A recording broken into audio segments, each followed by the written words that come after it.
একদিন আল্লাহর হাবিব উম্মুল মুমিনিন হযরত মা আয়েশা রাদিয়াল্লাহু তাআলা আনহুর ঘরে বসা। আল্লাহর হাবিব একটি কালো চাদর গায়ে দিয়ে বসেছিলেন, যার মধ্যে ছিল উটের যে পিঠ আছে না, এটার ডিজাইন করা বর্ডারে কাজওয়া বলা হয়, কাজওয়া। সেই উটের এই নকশার একটি কালো চাদর পরে বসেছিলেন। আল্লাহর হাবিব ডাকলেন মাওলা হুসাইনকে। প্রথমে মাওলা হুসাইন আসলেন, আল্লাহর হাবিবের চাদরের ভিতরে বসলেন। তারপর মাওলা হাসানকে ডাকলেন, মাওলা হাসানকে ডেকে বসালেন কোলে, এবং তারপরে সাইয়েদেনা মা ফাতেমাকে ডাকলেন, আল্লাহর হাবিবের পিছনে বসলেন। তারপরে সাইয়েদেনা মাওলা আলী আলাইহিস সালাতু ওয়াস সালামকে ডেকে পিছনে বসিয়ে বললেন, হে আমার রব, এরাই হলো আমার বংশ, আহলে বাইত। আল্লাহর হাবিব কখনো রক্ত মাংসের বংশকে বংশ বলে পরিচয় দেন নাই। আল্লাহর হাবিব রক্ত মাংসের বংশকে বংশ বলে স্বীকার করে নাই। যদি রক্তের বংশকে আল্লাহর হাবিব স্বীকার করতো, তাহলে আবু জেহেল, আবু লাহাবরা রসুলের বংশ হয়ে যেত। তাই আল্লাহর হাবিব বললেন, নূরের বংশকে স্বীকার করলেন, নূরের বংশকে আল্লাহর হাবিব স্বীকার করলেন। নূরের বংশের ভিতরে হাবশি বেলাল প্রবেশ করেছে, নূরের বংশের ভিতরে ওয়াইস আল কারনি প্রবেশ করেছে। নূরের বংশের মধ্যে এই জগতের সকল শুদ্ধ নফসের মানুষের প্রবেশ করার অধিকার রয়েছে। আল্লাহর হাবিবের বংশ নূরের। তাই পৃথিবীর যত আউলিয়া আল্লাহগণ সবাই আল্লাহর হাবিবের নূরের বংশ। তারা রুহানিয়াত প্রাপ্ত। জিসমানিয়াত আর রুহানিয়াত দুটো দিয়ে বংশ হয়। মাওলা আলী আলাইহিস সালাতু ওয়াস সালাম রসুলের জিসমানিয়াত এবং রুহানিয়াত প্রাপ্ত। মা ফাতেমা রসুলের জিসমানিয়াত এবং রুহানিয়াত প্রাপ্ত। মাওলা হাসান, মাওলা হুসাইন রসুলের রুহানিয়াত এবং জিসমানিয়াত দুই নূরেরই অধিকারী, রক্ত এবং নূর। তাই আল্লাহ হাবিবের বংশ যখন দেখালেন, ওই সময় মা আয়েশা সেখানে দাঁড়ানো। মা আয়েশা বললেন, আমি কি আসবো? আল্লাহর হাবিব বললেন না। তাই সাহাবায়ে কেরামকে যে এই বিষয়টা জানতেন, তাকে জিজ্ঞেস করা হলো, স্ত্রী কেন বংশ হলো না? কয়, স্ত্রী একদিকে বংশ হয়, আবার অন্যদিকে হয় না, কারণ স্ত্রী তালাক হয়। এর জন্য স্ত্রী রসুলের বংশ হয়, একদিকে মর্যাদা পায় আর একদিকে পায় না। কিন্তু পাক পাঞ্জাতন যে প্রকাশটা এই চাদরের নিচে, কালো চাদরের নিচে আম্মা আয়েশার হুজরার ভিতরে, এইটা হলো সর্বমতে স্বীকৃত। তো সেই পাক পাঞ্জাতনকে নির্মম ভাবে পাক পাঞ্জাতনের 4 জন অন্যতম সদস্যকে শহীদ করা হলো। কারা করলো? কে করলো? ইসলাম জিন্দা হয় কারবালার পরে। তো কারবালাটা কি জানতে হবে না? সত্য ঘটনা কি জানতে হবে না? আমরা আল্লাহর হাবিবের বংশ ইমাম হুসাইন আলাইহিস সালাতু ওয়াস সালামের যে বিষয়গুলো, সেগুলো যদি আমরা বলি, আমাদের সমাজে মতভেদ সৃষ্টি হয়েছে। মতভেদের দৃষ্টিতে মুসলমান মূলত 2 দলে বিভক্ত। এক দল রসুল এবং তাহার বংশধরগণের শ্রেষ্ঠত্বের দাবির সমর্থক, ইহারা সংখ্যায় অল্প। অন্য দল ক্ষমতাসীন শাসক গোষ্ঠীর সমর্থক, ইহারা সংখ্যায় অধিক। শাসক গোষ্ঠী, বিশেষ করিয়া উমাইয়া এবং আব্বাসীয় রাজাগণ, রসুল এবং তাহার বংশধর এবং অন্যান্য মহাপুরুষগণের শ্রেষ্ঠত্ব এবং গুরুত্ব যথাসম্ভব গোপন করিয়া রাখা হইয়াছে। গোপন করে রাখার চেষ্টা চালাইয়া গিয়াছে তাদেরই দ্বারা প্রচারিত দলিলপত্রের মাধ্যমে। উমাইয়া আব্বাসিয়া রাজবংশ অনেক চেষ্টা করেছে রসুলের বংশের শান, মান, মর্যাদা, আভিজাত্য সমস্ত কিছু লুকানো। তারা কৌশলে ফাজাইলের উপরে জোর দিয়েছে, আতাআতের উপরে জোর দেয় নাই। ফাজাইলের উপরে, ফজিলতের উপরে, আতাআতের উপরে না, অনুসরণের উপরে না। সওয়াব, ফজিলত দেখেন না, আতাআত নাই, ফজিলত আছে। তাহলে আতাআত ছাড়া কোরআনে যে 40টা আয়াত নাজিল হলো, আতি আল্লাহ আতি রসুল, তোমরা আল্লাহ আল্লাহর রসুলের অনুসরণ করো। আবার এর ভিতরে 22টা আয়াত নাজিল হয়েছে শুধু আতি রসুল, আর 18টা আয়াত নাজিল হয়েছে আতি আল্লাহ আতি রসুল। এই আয়াতগুলোকে বর্ণনা এইভাবে তুলেই ধরা হয় নাই। 40টা আয়াত আছে কোরআনে। এখন মাওলা হুসাইন আলাইহিস সালাতু ওয়াস সালাম তাকে শহীদ করলো কারা, কি কারণে, কেন? ইসলামের কোন বড় স্বার্থ উদ্ধারের জন্য কি মাওলা হুসাইনকে শহীদ করা হয়েছিল? ইসলামের কোন উপকারের জন্য মাওলা হুসাইনকে, মাওলা হুসাইনের পরিবারকে, রসুলের পরিবারকে জবেহ করা হলো কারবালায়? কারা করলো, কিভাবে করলো? এই বিষয়গুলো আমাদের জানা প্রয়োজন। আমরা দেখতে পাই বনু উমাইয়া, উমাইয়া রাজবংশ, আল্লাহর হাবিবের উফাতের পরে 30 বৎসর ছিল খোলাফায়ে রাশেদিনের যুগ। 30 বৎসর পরে এই খোলাফায়ে রাশেদিনকে, খেলাফতকে উজ্র করে, খেলাফতকে প্রত্যাখ্যান করে মামলাকাত তথা রাজতন্ত্র প্রতিষ্ঠিত করলো আবু সুফিয়ানের ছেলে, কলিজা বক্ষণকারী হিন্দার ছেলে মুয়াবিয়া। তিনি জাহের এবং বাতেন দুই রূপে 40 বৎসর ক্ষমতার মূল কেন্দ্রবিন্দুতে থাকেন। 20 বৎসর থাকেন তিনি গভর্নর হিসেবে দামেস্কে, আর 20 বৎসর তিনি রাজা হিসেবে মুসলিম জাহানের জাজিরাতুল আরবের মধ্যে এই হেজাজে মক্কা, হেজাজে মদিনা, এই দামেস্ক, এই অঞ্চলের যিনি রাজা। মুসলিম জাহানের প্রথম রাজার নাম মুয়াবিয়া।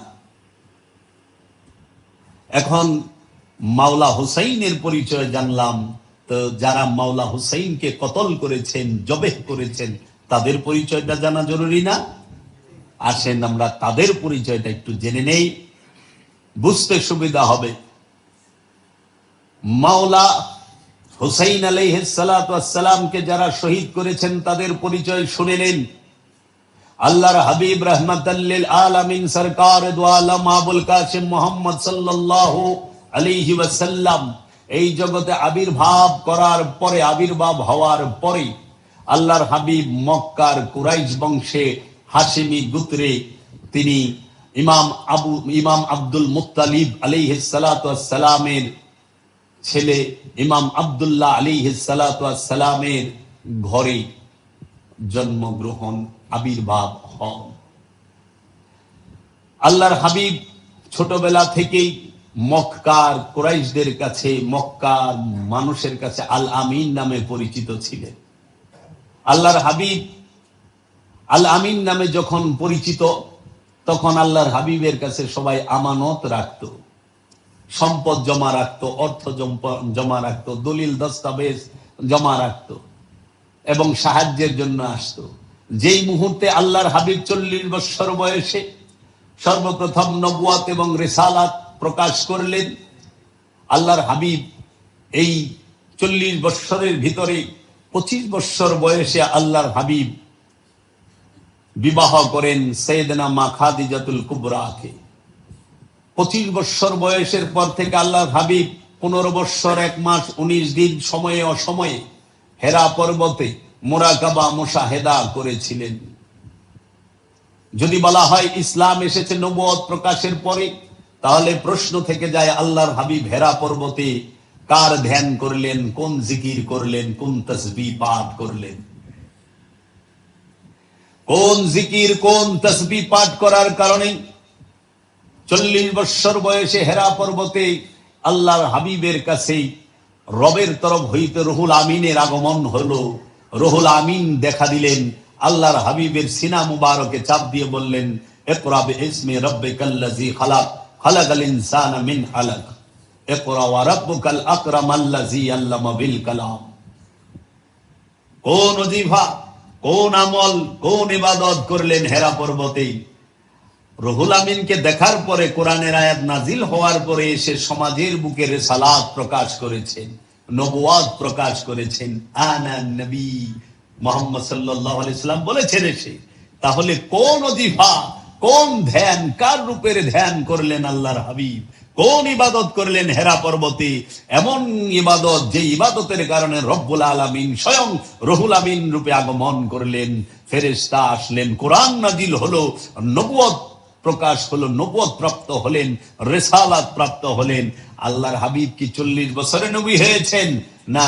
আউয়ালুনা মুহাম্মদ আখিরুনা মুহাম্মদ, আউয়ালুনা মুহাম্মদ আওসাতুনা মুহাম্মদ আখিরুনা মুহাম্মদ কুল্লানা মুহাম্মদ। আদি তো আমরা মোহাম্মদ, মধ্যখানে আমরা মোহাম্মদ, শেষেও আমরা মোহাম্মদ, সর্বস্থলে সর্ব জায়গায় আমরা মোহাম্মদ।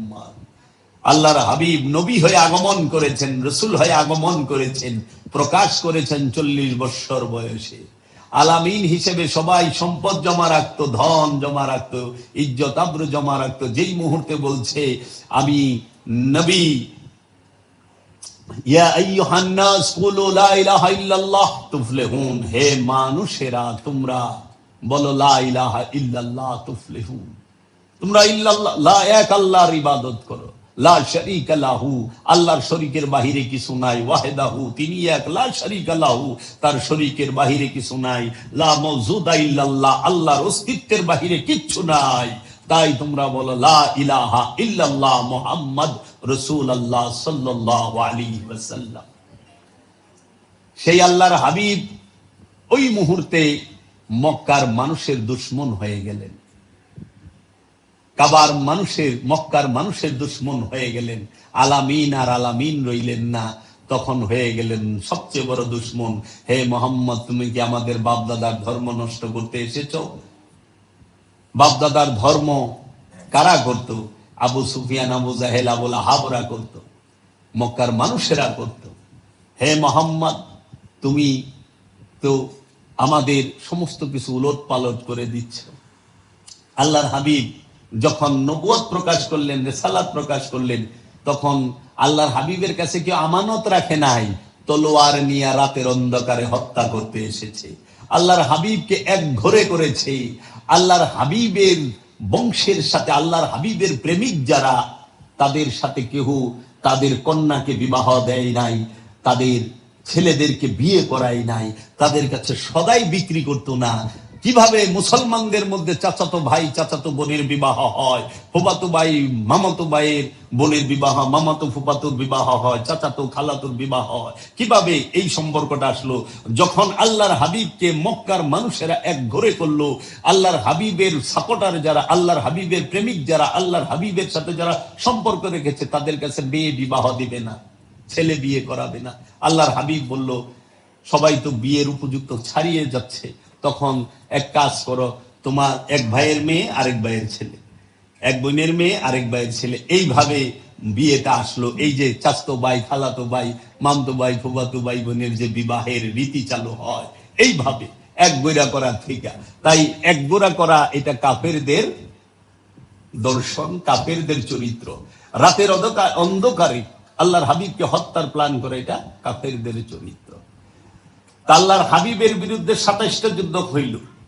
আল্লাহর হাবিব নবুয়ত প্রকাশ করার পরে 12 বৎসর পর্যন্ত মক্কায় ছিলেন। 12 বৎসরের মধ্যে আল্লাহর হাবিবকে এক রাতের জন্য শান্তি দেন নাই এই মক্কার মানুষেরা। আল্লাহর হাবিব মক্কায় থেকে 12 বৎসরের ভিতরে 3 বৎসর ছিলেন পাহাড়ের গুহায় পালিত, 3 বৎসর ছিলেন পাহাড়ের গুহায়। বাড়ির এক ঘুরে করা হয়েছিল, সিবতে আবু সাহেবে আবু তালিব বলা হয়। এইটা সাহেবে আবু তালিব পাহাড়ের গুহায় মাওলা আলী বাবা, মাওলা হুসাইনের দাদা, তিনি মহানবীকে নিয়ে 3 দিকে পাহাড়, একদিকে রাস্তা, সেই গুহার ভিতরে 3 বৎসর ছিলেন।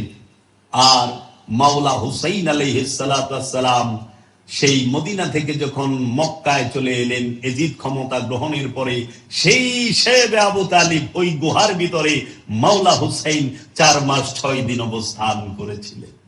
জগতে কেউ, আমাদের মুসলমান সমাজ জানে না 6 মাস 4 দিন, 4 মাস 6 দিন অবস্থান করেছিলেন। সেটা আমি বিস্তারিত ধারাবাহিক ভাবে বলবো। তাই মহানবী মুহাম্মদ সাল্লাল্লাহু আলাইহি ওয়াসাল্লাম তিনি যখন এই মক্কার মানুষকে কোনোভাবেই নিয়ন্ত্রণে নিতে পারছিলেন না, এই একঘরে হওয়ার পরে পাহাড়ের গুহায় 3টা বছর থাকার পরেও তাদের মন গলে নাই, গায়েবের খবর বলার পরেও মন গলে নাই।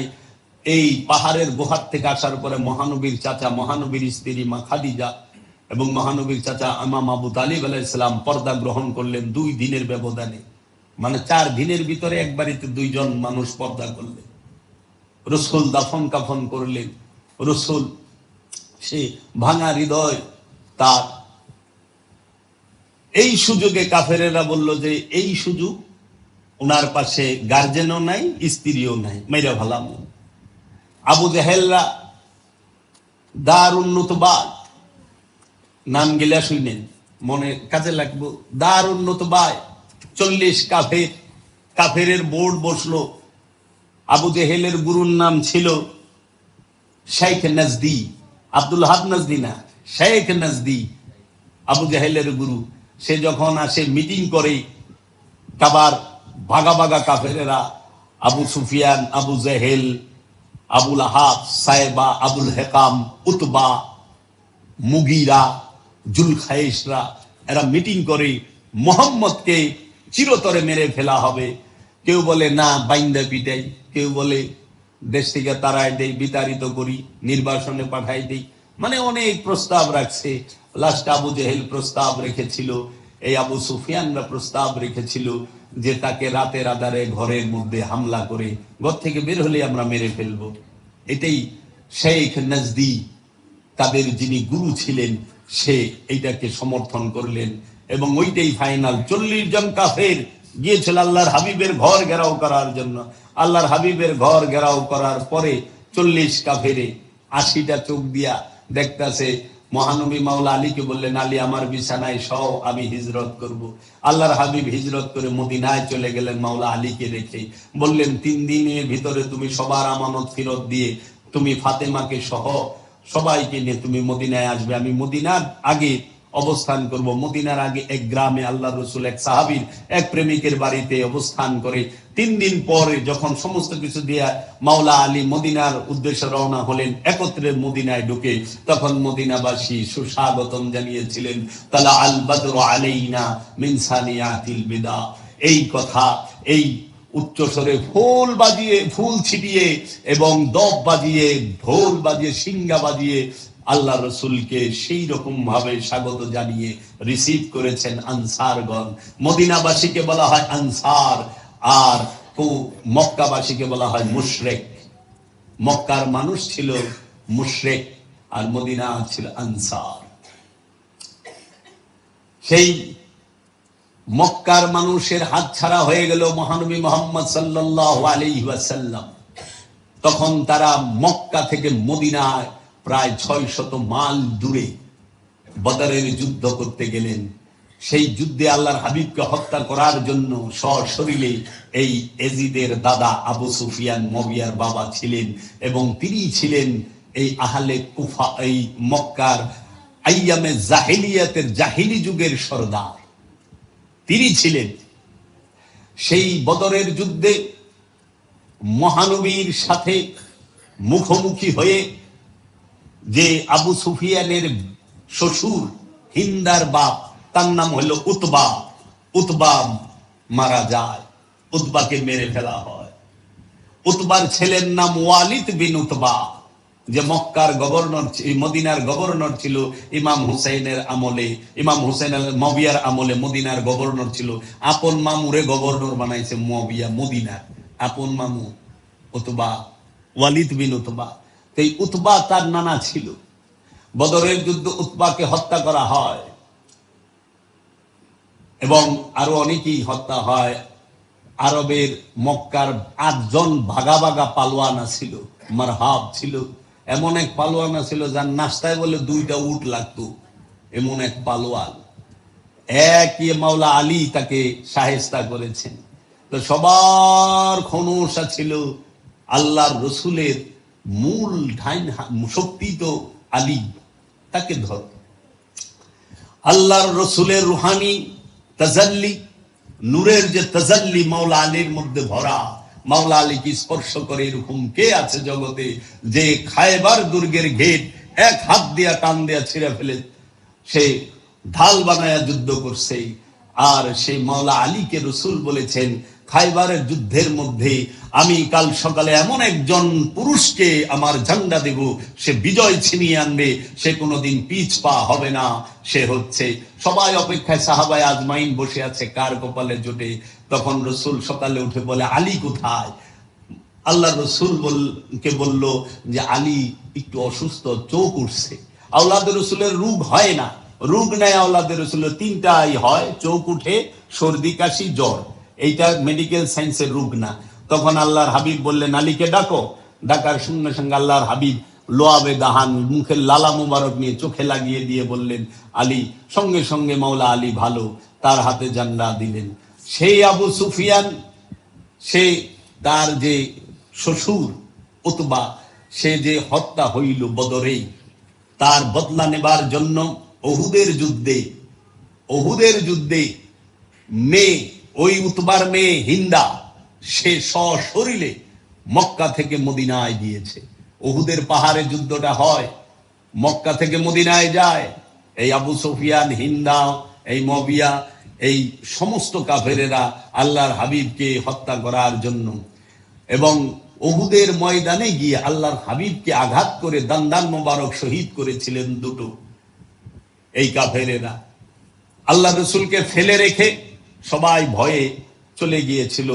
আল্লাহ রসুল শুধু বলেছিলেন, ইয়া আলী আল মাদাদ, ইয়া আলী আল মাদাদ। সঙ্গে সঙ্গে মাওলা আলী এসেই সমস্ত কাফেরের মধ্য থেকে আল্লাহর হাবিবকে সেভ করে, আল্লাহর হাবিবকে রক্ষা করে তিনি নিয়ে যান। তাই তো বলা হয়েছে হায়দারে কাররার। এগুলোর বর্ণনা যদি আমি দিতে চাই অনেক সময় লেগে যাবে। এই বর্ণনার উপরে 2-4 রাত আলোচনা একাধারে করা যাবে। মাওলা আলী আলাইহিস সালাতু ওয়াস সালাম যখন সেই শিক্ষা দিলেন, ওই সময় রসুলের যে চাচা হযরত আমিরে হামজা সাহাবা যিনি ছিলেন, যিনি রসুলের সমবয়সী ছিলেন, রিশতায় চাচা ছিলেন, আমিরে হামজাকে হত্যা করা হয়। এবং আল্লাহ রসুলকে সেভ করে যখন নিরাপদ স্থানে নিয়ে যান, তখন উন্মাদের মতো চিৎকার করতেছিলেন এই মুআবিয়ার মা, কলিজা বক্ষণকারী হিন্দা। তখন হিন্দা বলতেছিল, এই মোহাম্মদ তুই কোথায়? এই ডাক, আমরা এসেছি তোকে হত্যা করার জন্য। এইভাবে বলতে চিৎকার করতেছিল সে।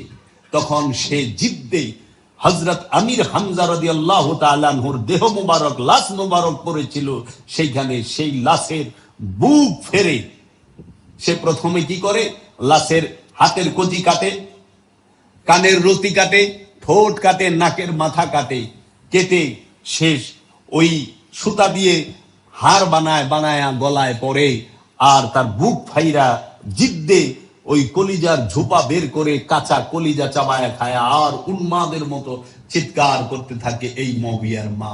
তাই কলিজা বক্ষণকারী নারীর ছেলে হচ্ছে মুআবিয়া। দেখেন, মহানবীর বিরুদ্ধে অস্ত্র ধারণ করেছে, মহানবীর আপন চাচার কলিজা চিবিয়ে খেয়েছে এই হিন্দা। এবং আবু সুফিয়ান তার সারা জীবন মহানবীর বিরোধিতায় গিয়েছে, মহানবীকে তারা শান্তি দেন নাই। পরে মহানবী যখন 630 সালে মক্কা বিজয় করলেন, মক্কা বিজয়ের বছর তাহারা গ্রেফতার হইলেন। কে? 4 জন গ্রেফতার হয়েছিল। আবু সুফিয়ান এজিদের দাদা, তার স্ত্রী হিন্দা এজিদের দাদি মুআবিয়ার মা, আর মুআবিয়া আরেক পলিদ নাপাক মারওয়ান বিন হাকাম, আবুল হাকামের ছেলে, যাদের উপর আল্লাহর রসুল লানত দিয়েছে।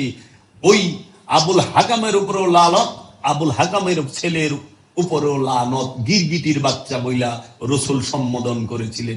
এক গিরগিটির ঘরে আরেক গিরগিটির বাচ্চা হইছে। এইভাবে সেই আবু সুফিয়ান এবং হিন্দা এবং মুআবিয়া, মারওয়ান গ্রেফতার হইলেন মক্কা বিজয়ের সময়। তখন দেখলেন, যদি আমরা মুহাম্মদের ছায়াতলে না যাই, মুরিদ না হই, তাহলে আমাদের জানও যাইব, মালও যাইব, সব যাইব, ভালো মুরিদ হয়ে যাই, সময় সুযোগ আইলে আমরা প্রতিশোধ নিয়ে নিব। তখন তারা কৌশলে মহানবীর সামনে এসে বললেন, আমরা ঈমান আনলাম। এই যে রসুলের সাহাবীর ভিতরে প্রবেশ করলো কখন? মক্কা বিজয়ের পরে। তাই আল্লাহ রসুল আগেই বলে রেখেছে কুরআন ও হাদিসে, আপনারা গুগলে যদি সার্চ দেন যে মক্কা বিজয়ের আগে, মক্কা বিজয়ের পরের সাহাবী এক না, খালি এইটুক লেখেন, দেখেন কোরআনের আয়াত বের হইয়া যাইব।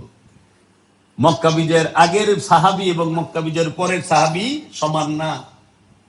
তখন তারা কি করলো? আল্লাহর হাবিবের ওফাতের 2 বছর আগে, ইন্তেকালের 2 বছর আগে ইসলামে প্রবেশ করে। খুব খেয়াল করেন এই জায়গা পয়েন্টটা। তো এজিদের দাদার নাম আবু সুফিয়ান, দাদির নাম হিন্দা। এজিদের বাবার নাম মুআবিয়া, এবং এজিদের যে চাচা বলে মুআবিয়ার জারদ সন্তান উবাইদুল্লাহ ইবনে জিয়াদ, তাকে বলা হয়। এজিদ তারে পছন্দ করতো না, কিন্তু খুব বানর প্রিয় লোক ছিল, খতরনাক ছিল, ভয়ঙ্কর ক্রিটিক্যাল ব্রেন ছিল তার। তিনি বসরার গভর্নর ছিলেন, পরে তাকে কুফার গভর্নর করা হয় কারবালার সময়। মহানবী যখন 1,29,000 সাহাবীর সামনে ভাষণ দিলেন, তখন কাদেরকে ইন্ডিকেট করে বলেছিলেন, হে মানব জাতি, হে মুসলমান জাতি, তোমরা জীবনে পথভ্রষ্ট বিপথগামী হবে না যদি 2টা জিনিসকে শক্তভাবে, মজবুত ভাবে, দৃঢ়ভাবে ধরে রাখো। একটি হলো আল্লাহর কিতাব, আর একটি হলো রসুলের বংশ। এই দলিলটি আপনি পাবেন মুসলিম শরীফে, বুখারী শরীফে, তিরমিজি শরীফে। মুসলিম শরীফে পাবেন ইসলামিক ফাউন্ডেশন থেকে, বাংলাদেশ ইসলামিক ফাউন্ডেশন থেকে যে মুসলিম শরীফ ছাপা হয়েছে, তার 6007 নম্বর হাদিস। 6007 নম্বর হাদিস পড়লেই পাবেন। 6007 নম্বর হাদিস পড়বেন, 8 নম্বর, 9 নম্বর, 10 নম্বর, 11 নম্বর, 12, 13 নম্বর পর্যন্ত পড়বেন, পোল খুলে যাবে। এগুলো ঢেকে রাখা হয়েছে, এগুলো বলে না কেন? কারণ তাদের পরিচয় বের হয়ে যাবে। তাই তখন তারা কি করলো? আল্লাহর হাবিবের বংশকে শক্ত হাতে নির্মূল করলো, তাদেরকে হত্যা করলো। মাওলা হুসাইন আলাইহিস সালাতু ওয়াস সালাম, তিনি কারবালাতে যখন যান, কারবালায় কিন্তু মাওলা হুসাইন আলাইহিস সালাতু ওয়াস সালাম ডাইরেক্ট মদিনা থেকে যান না। মাওলা হুসাইন আলাইহিস সালাতু ওয়াস সালাম 60 হিজরিতে মুআবিয়ার মৃত্যু হয়। আমির মুআবিয়া তিনি মারা যান 60 হিজরিতে। যখন 60 হিজরিতে তিনি মারা যায়, তখন তিনি তার ছেলে ইয়াজিদকে নিজের ক্ষমতার বলে সে রাজা বানায় যায়, রাজতন্ত্র চালু করে। ইসলামের রাজতন্ত্রের জনকের নাম মুআবিয়া। ইসলামের মধ্যে কোরআনকে সর্বপ্রথম যে যুদ্ধে ব্যবহার করে তার নাম মুআবিয়া, সিফিনের যুদ্ধে। 60 হিজরির 28 রজব মাওলা হুসাইন আলাইহিস সালাতু ওয়াস সালাম, 680 খ্রিস্টাব্দে ইমাম হুসাইন আলাইহিস সালাতু ওয়াস সালাম মদিনা থেকে পরিবারের সদস্য এবং অনুসারীদের নিয়ে মক্কার উদ্দেশ্যে রওনা হন। ইমাম হুসাইন আলাইহিস সালাম 60 হিজরিতে তথা 680 খ্রিস্টাব্দে 28 রজব, 60 হিজরি, রজব মাসের 28 তারিখে মদিনা থেকে মক্কায় আসেন। রজব মাস, রজবের পরে শাবান, তারপরে রমজান, তারপরে জিলকদ, তারপরে জিলহজ, 4 মাস হয়েছে না? তাহলে মদিনা থেকে মক্কায় এসে মাওলা হুসেন কোথায় রইলেন, কার কাছে রইলেন? প্রশ্ন, পয়েন্ট হলো এইটা। তখন তো মহানবীর বাড়ি নাই মক্কায়, কারণ মহানবীর বাড়ি দখল করে লয়ে গেছে। মহানবী এটা উদ্ধার করে নাই, কারণ আল্লাহর হাবিব বলছে সৈয়দ দিতে জানে, নিতে জানে না। মহানবী যখন হিজরত করছে তখন মহানবীর বাড়ি দখল হয়ে গেছে, মহানবীর গোষ্ঠীর মানুষ তারাই দখল করছে। মহানবী মক্কা বিজয়ের পরে সেটা আর পুনরুদ্ধার করেন নাই। তাই মহানবীকে মক্কা বিজয়ের পরে জিজ্ঞেস করা হয়েছিল, আপনি কি মক্কায় থাকবেন? বলছে, কোথায় থাকবো, আমার বাড়ি তো দখল করে লয়ে গেছে। পরে মহানবী মদিনায় চলে গেলেন। এই মাওলা হুসাইন আলাইহিস সালাতু সালাম রজব মাসের 28 তারিখে মক্কায় এসে ওই যে বলছি শেবে আবু তালিবের যে গুহা পাহাড়ে সেইখানে 4 মাস 6 দিন অবস্থান করে। শেবে আবু তালিবের রজব মাসে আছে শাবান, রমজান, জিলকদ, জিলহজ, সেইখানে তিনি কিয়াম করেন। তিনি ওইখানে অবস্থান করে পরে এই 61 হিজরি জিলহজ, যে 60 হিজরি জিলহজ মাসে হজ অনুষ্ঠান হয় না, হজের অনুষ্ঠানটা তো হয়, হজ পালন হয়। এই হজের অনুষ্ঠানের মধ্যে করলো কি, ইয়াজিদ প্রথমে মারা যাওয়ার পরে, মবিয়া মারা যাওয়ার পরে ইয়াজিদ গভর্নরে মদিনাকে পাঠাইলো ওয়ালিদ বিন উতবাকে দিয়ে, যে এক কাজ করো, তুমি 4 জনকে ডাকো, আব্দুল্লাহ ইবনে জুবাইর, আব্দুল্লাহ ইবনে ওমর এবং হযরত ইমাম হুসাইন আলাইহিস সালাতু ওয়াসসালাম এবং হযরত আবু বকর রাদিয়াল্লাহু তাআলা আনহুর যিনি ছেলে, এই 4 জনকে ডেকে বায়াত গ্রহণ করাও।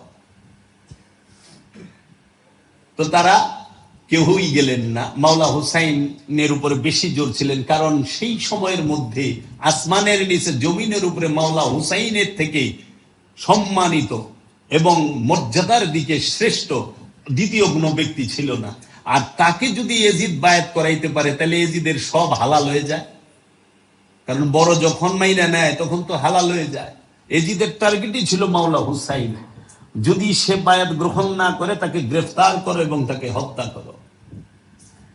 তো ওয়ালিদ বিন উতবার এই হিম্মত হয় নাই। সেখানে মারওয়ান বিন হাকাম ছিল, সে বলছিল ইয়াজিদকে যাইতে দিও না, হাত ছাড়া করো না, যদি ইয়াজিদকে হাত ছাড়া করো আর ইমাম হুসাইনকে যাইতে দিও না, ইমাম হুসাইনকে যদি হাত ছাড়া করো তাহলে কিন্তু আর পাবা না, তাকে গ্রেফতার করো। তখন তিনি গ্রেফতার করেন নাই। সঙ্গে সঙ্গে মাওলা হুসাইন খুব দ্রুত ডিসিশন নিলেন পরিবারের সবাইকে নিয়ে, যে আমার মদিনায় থাকা নিরাপদ নয়, ভয়ানক পরিস্থিতি তৈরি হয়ে গেছে, যে কোনো সময় হত্যা করবে, এর জন্য আমার এখান থেকে সরে যাওয়া, মক্কায় কিয়াম করা অনেক ভালো। এইদিকে কুফা থেকে অনেক চিঠি আসতেছে যে মাওলা হুসাইনের কাছে বায়াত হবে। কুফার মানুষ অধীর আগ্রহে আছে, যারা মাওলা আলীর প্রেমিক ছিলেন তাহারা। তিনি সব দিক বিবেচনা করে ভাবলেন যে তিনি মক্কায় চলে যাবেন। কুফায় কিন্তু মদিনা থেকে যাইতে হয় কারবালায়, তিনি মক্কা থেকে গেলেন, মদিনা থেকে গেলেন মক্কায়। মক্কায় গিয়ে 4 মাস অবস্থান করলেন। এইদিকে ইয়াজিদ তাকে খুঁজতে আছে যে কোথায় আছে, কার কাছে আছে। হজের মধ্যে 30 জন হাজিকে এহরামের, মানে 30 জন সিআইডি গোয়েন্দাকে, যারা সশস্ত্র, তাদেরকে এহরামের কাপড় পরিয়ে হজের ভিতরে ঢুকিয়ে দেওয়া হয়েছে। তওয়াফের সময় যেখানেই হুসাইন মাওলাকে পাওয়া যাবে ওইখানেই যেন হত্যা করে, তার উপরে হামলা করে। মাওলা হুসাইন যখন এই বিষয় বুঝতে পারলেন, তখন তিনি হজ অনুষ্ঠানে গেলেন না। কেন? আকবরী হজে গেলেন না কেন? কারণ হজের মক্কার ভিতরে, মদিনার ভিতরে রক্তপাত করা হারাম, কোরআনেরও হারাম, হাদিসেও হারাম, রাসূল নিষেধ করেছে। উনি রক্তপাত এড়াবার জন্য উনি হজ না করে উমরা করলেন 2 দিন আগে। তখন তিনি কি করলেন, জিলহজ মাসের 8 তারিখে মাওলা হুসাইন মক্কা থেকে কুফার উদ্দেশ্যে রওনা করলেন। খুব খেয়াল করেন, জিলহজ মাসের 8 তারিখ, তাই বলা হয় हाजियों ने जन्नत बचाने के लिए हज में जा रहा है और औलाद रसूल इमाम हुसैन अलैहिस्सलाम दीन को बचाने के लिए करबला जा रहा है। হাজী সাহেবরা তাদের নিজেদের জান্নাত বাঁচাবার জন্য তারা মক্কায় যান, আর মাওলা হুসাইন আলাইহিসসালাম दीन इस्लाम के बचावार जन्नो करबलाए जान परिवार निये। मेरे हुसैन तुझे सलाम, तुझ पर मेरे माँ बाप कुर्बान हो, मेरे औलाद भी कुर्बान हो। মাওলা হুসাইন আলাইহিস সালাম জিলহজ মাসের 8 তারিখে দেখেন সবাই এহরাম পরা, সবাই এহরাম পরা। এহরামের মধ্যেই ওই ইয়াজিদ নামের যে রাজা ছিল, ওই গভর্নর যে ছিল, তারাই বলে বেড়াইতো, কারণ রাজাকে খাদিমুল হারামাইন বলা হয়, কাবার খাদেম বলা হয়। কাবার খাদেমেরা সবাই শিখাইছে যে এহরাম পর অবস্থায় মশা মাছি মারা হারাম, পিঁপড়া মারা হারাম। মশা মাছি মারা যায় না এহরাম পরা অবস্থায়, চুল দাড়ি কাটা যায় না, কিন্তু এহরাম পরা অবস্থায় মাওলা হুসাইনকে তো আপনারা কল্লা কেটেছেন। যারা হজের শিক্ষা নেয়, এহরামের কাপড় পরা অবস্থায়, হজ অবস্থায় মশা মাছি মারা যায় না, চুল দাড়ি কাটা যায় না, তারাই তো, সেই মুফতিরাই তো মিলে মাওলা হুসাইন রসুলের আওলাদের কল্লা কেটেছে, জবেহ করেছে, করে নাই? তাইলে মশা মাছি মারবার চায় না, কিন্তু রসুলের আওলাদদেরকে নির্মম ভাবে জব করেছে। তাদের কাছে ইসলাম নিরাপদ। তাই জিলহজ মাসের 8 তারিখে মাওলা হুসাইন কি করলেন? মক্কা থেকে মদিনার হয়ে কুফার দিকে গেলেন। মক্কা থেকে তিনি যখন মদিনা হয়ে কুফার দিকে যান মাওলা হুসাইন, তখন আমরা দেখতে পাই যে ওইখানে অনেক বিষয় ঘটে। কি? 8 তারিখে মাওলা হুসাইন রওনা দিলেন কুফার উদ্দেশ্যে। এইদিকে জিলহজ মাসের 9 তারিখে ওবায়দুল্লাহ ইবনে জিয়াদ, সে মুসলিম বিন আকিলকে কুফায় ধরে তাকে হত্যা করলেন, তার শিরচ্ছেদ করলেন, কল্লা কাটলেন। কারবালার প্রথম শহীদ হয় জিলহজ মাসের 9 তারিখে, হজের দিন, যেদিন মূল হজ, হজের দিন কুফার গভর্নর ওবায়দুল্লাহ ইবনে জিয়াদ মুসলিম বিন আকিলকে দারুল ইমারতের ছাদের উপরে নিয়ে তার কল্লা কেটে ফেলেন। মুসলিম বিন আকিলকে মাওলা হুসাইনের কাছে, মাওলা হুসাইনের দূত, অ্যাম্বাসিডর যাকে বলা হয়, যাকে মাওলা হুসাইন তার তরফ হইতে কারবালায় পাঠিয়েছিলেন। এবং মুসলিম বিন আকিল হচ্ছে মাওলা হুসাইনের আপন চাচাতো ভাই, আপন চাচাতো ভাই হযরত মুসলিমের ছেলে, যাকে আল্লাহ রসুল বলছে আলে রসুল হচ্ছে মুসলিম। এই ইমাম মুসলিম বিন আকিল প্রথম শহীদ কারবালা, তিনি শহীদ হয় কুফা। তাকে শহীদ করে তারা কুফা থেকে সেই কল্লা কেটে তারা পাঠিয়ে দেয় দামেস্ক। আর ওই দিকে মাওলা হুসাইনকে মুসলিম বিন আকিল পত্র লিখে পাঠিয়ে দেয়, এদিকের অবস্থা ভালো, আপনি আসেন। এই অনেক বড় ঘটনা, আমি কইতে গেলে প্রায় অনেক রাত হয়ে যাইব, আমি ছোট করে বলতেছি। মুসলিম বিন আকিলকে হত্যার পরে মুসলিম বিন আকিলের কাছ থেকে তথ্য সংগ্রহ করে ইবনে জিয়াদের দ্বারা, শিমারের দ্বারা, আমার ইবনে সাদ দ্বারা তাহারা প্ল্যান করলো মুহাম্মদ সাল্লাল্লাহু আলাইহি ইসলামের আওলাদকে পথের মধ্যে বন্দী করবে। যে রসুল বলেছিলে আমার বংশকে শক্ত করে ধরে রাখো, সেই রসুলের বংশকে শক্ত হাতে দমন করেছে। তাই